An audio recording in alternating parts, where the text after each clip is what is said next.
On this episode of 6 Minutes, we're going to be talking about the Prohibition Era, which lasted from 1920 to 1933.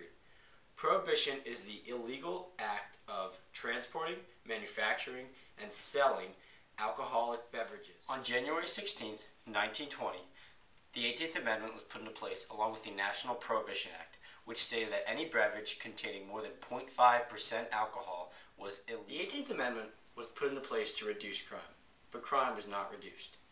Between 1920 and 1921, crime actually rose 24%. But crime was not the only issue. Corruption in this nation was at an all-time high. 3 films that I watched based on the Prohibition era were all based on true stories: Lawless, The Untouchables, and the St. Valentine's Day Massacre. Each one of them shows how corruption and crime were influences during the Prohibition. Lawless was a true story based on the Bondurant brothers, who made their living bootlegging in Franklin County, Virginia. Franklin County, Virginia was considered the moonshine capital of the world during the Prohibition era. In this next scene I will show you, it shows how the Bondurant brothers made their living in Franklin County, Virginia, and it shows the corruption that was in that town.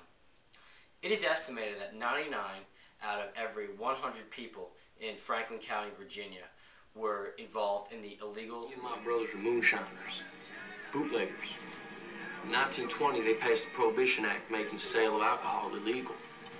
Well, at least it was supposed to be. You okay, Sheriff? Morning, Forrest. Pure cones. There's the white lightning, Sheriff. They come at you like a knife. 20 in first, sharp and hot all the way down. Oh, damn it. Give me 2. All right, then. Right there. Thanks, boys. Always happy to oblige an officer of the law. In the cities, there was the biggest crime wave this country had ever seen. And all that illegal liquor was flowing down from the hills to the cities by the truckload.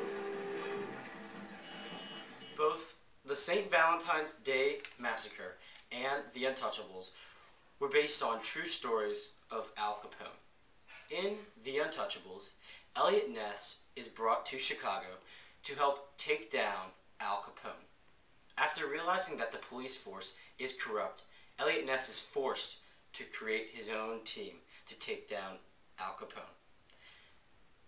They come to realize that they can get Al Capone on tax evasion, but they deal with issues such as corruption and crime, which is a common theme during the Prohibition. We can get him on income tax evasion if we can just show that any of the money from the organization's business is going to him. See, legally, he receives no income. Rather busy, Alderman, so what can I do for you? I came up to congratulate you on a job well done. Share your good fortune on such a lovely day. What's that?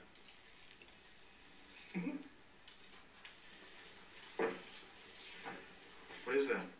Mr. Ness, you're an educated man. Let me pay you the compliment of being blunt. There is a large and popular business which you are causing dismay. Why don't you just cross the street and let things take their course? Come in here, please.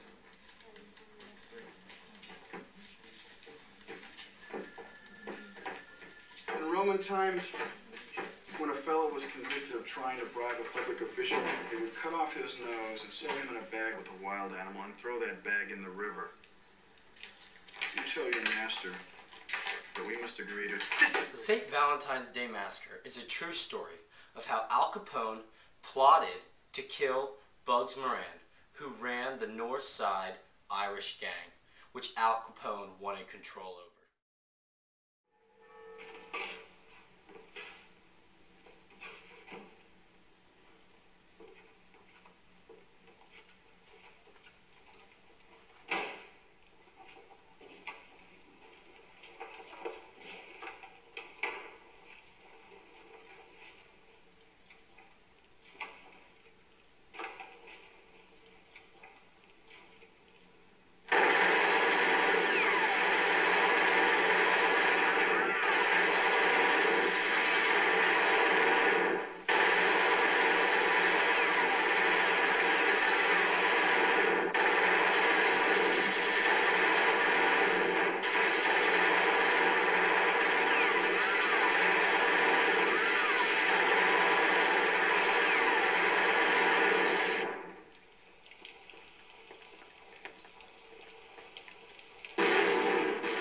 With all the crime and corruption that the 18th Amendment caused, in 1933 the 21st Amendment was put into place, which stated that the transportation, the manufacturing, and the sale of alcohol was now legal in this country. Thank you for watching another episode of 6 Minutes.